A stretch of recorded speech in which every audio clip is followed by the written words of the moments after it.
Hello दोस्तों, health medical knowledge में आप लोग को स्वागत है।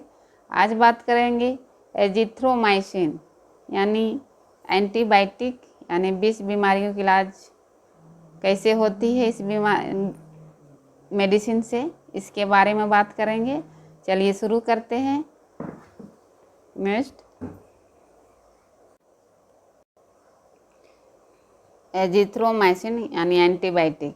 It is a macrolide class and antibiotic which is used to treat and different bacterial infection। यह माइक्रोलाइंड क्लास की एंटीबायोटिक दवाई होती है, यानी यह मेडिसिन है, माइक्रोलाइंड क्लास की दवाई होती है। इसका इस्तेमाल कई जीवाणु के संक्रमण को ठीक करने के लिए किया जाता है, यानी ये जीवाणु संक्रमण जो होती है उसको ठीक करने के लिए इस मेडिसिन यानी इस माइक्रोलाइंड क्लास की ड्रग यानी इसका यूज करते हैं। मिडलेटी ईयर इन्फेक्शन यानी कान का संक्रमण, थाउट इन्फेक्शन यानी मुंह का संक्रमण, और निमोनिया और इंटेस्टाइनल इन्फेक्शन यानी आंतों का संक्रमण, इस सब में इस मेडिसिन का प्रयोग करते हैं। ये टैबलेट के रूप में अवेलेबल है मार्केट में, आप देख सकते हैं तस्वीर में। एजिथ्रोमाइसिन इसका कंपोजिशन है, इसका मेडिसिन नेम है, देख सकते हैं। ये 500 mg का भी आती है और 250 mg के रूप में भी आती है।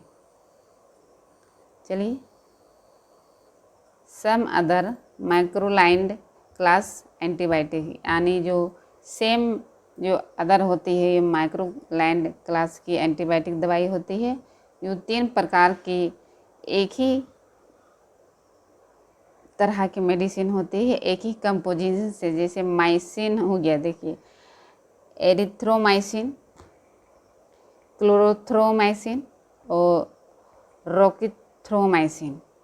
जो माइसिन है, ये माइसिन का शब्द ही ये माइक्रोलाइंड क्लास की दवाई है।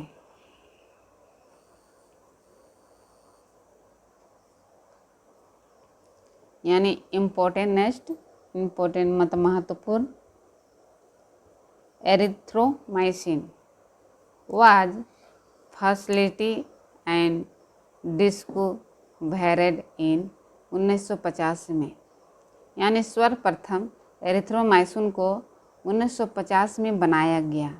सबसे पहले ये सर्वप्रथम एरिथ्रोमाइसिन को 1950 में बनाया गया था। इसको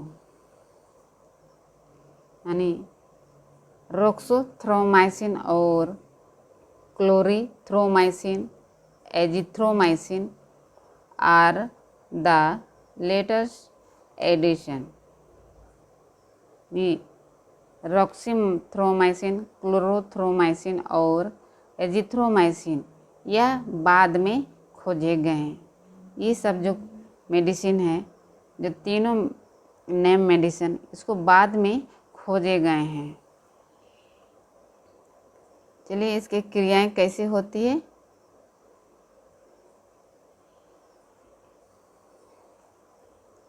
एजिथ्रोमाइसिन इनहिबिट बैक्टीरियल यानी protein synthesis by effect 1 ribosome and translocation.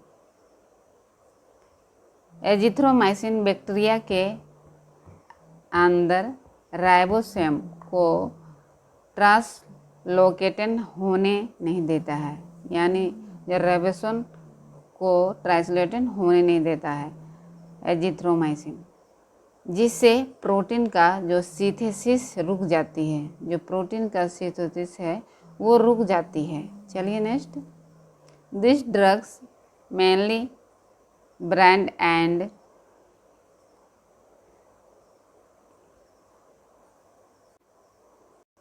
यानी 57 unit and bacteria रेबोसोम।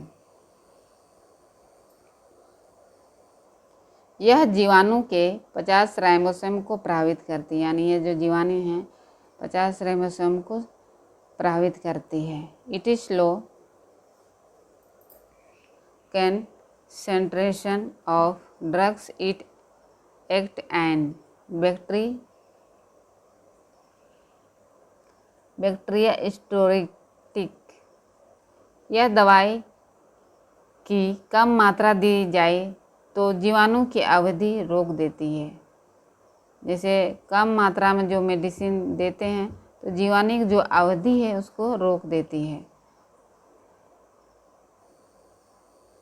Give even high concentration of drug then as बैक्टीरियासीडेल।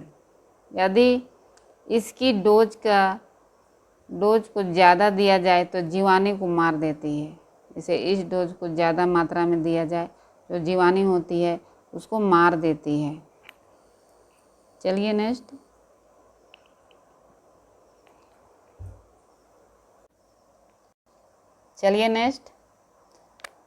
High concentration यानी यूज, किसमें यूज करते हैं इसको, इस मेडिसिन का, यानी पियोजेनिक इन्फेक्शन, निमोनिया, गोनोरिया, जैसे सेक्सुअल में जो गोनोरिया होती है उसमें यूज करते हैं।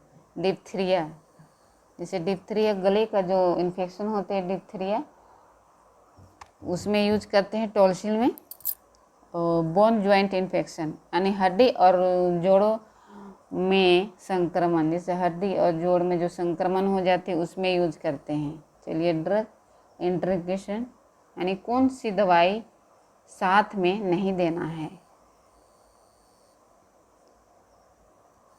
चलिए थिरोफेनी, कार्बोमेजिनेपिन, बाइप्रोएट, एग्रोटामिन और फारब्रोफेन, ये सबको नहीं देना है। अब कंट्रा इंडिकेशन यानी किसको नहीं देना चाहिए। चलिए मैग्नीशियम कम होने पर, पोटेशियम कम होने पर और इसके टेलेट मेल्स डिजीज में नहीं देना है, और सुनाई ना देने पर, किसी को सुनाई नहीं दे तो उसको नहीं देना है, और हृदय गति नियंत्रण ना होने पर, किसी को हृदय गति नियंत्रण ना रहने पर उसको नहीं देना चाहिए। फिर प्रेगनेंसी यानी गर्भावस्था में नहीं देना चाहिए। चलिए एडल डोज यानी कितनी मात्रा में देना है। नॉर्मल इन्फेक्शन में 250 mg BD दिन में 3 बार दे सकते हैं, मतलब 3 दिन तक देना है। और सर्वे इन्फेक्शन में 500 mg OD दिन में 3 दे देना है, यानी 3 दे देना, सब दोनों को कम मात्रा 250 mg और 500 mg, यानी 3 दिन तक ही चलाना है, ज़्यादा नहीं चलाना है। इसको BD चलाना है और इसको OD। चलिए कितनी मात्रा में देना है, यानी 2 से 5 ml OD 3 दिन। तो दोस्तों आज एजिथ्रोमाइसिन टैबलेट के विषय में बात किए हैं। बच्चे 250 और 500 के mg के बारे में, तो पेशेंट के अनुसार ही देख के डोज का सिलेक्शन डॉक्टर करते हैं। ये मेडिकल स्टूडेंट के लिए और डॉक्टर की सलाह के अनुसार एडवाइस लें, बिना एडवाइस के मेडिसिन यूज नहीं करना चाहिए। इसीलिए आप लोग को अगर वीडियो पसंद आया हो तो लाइक कीजिए, सब्सक्राइब कीजिए। Thank you for the watching.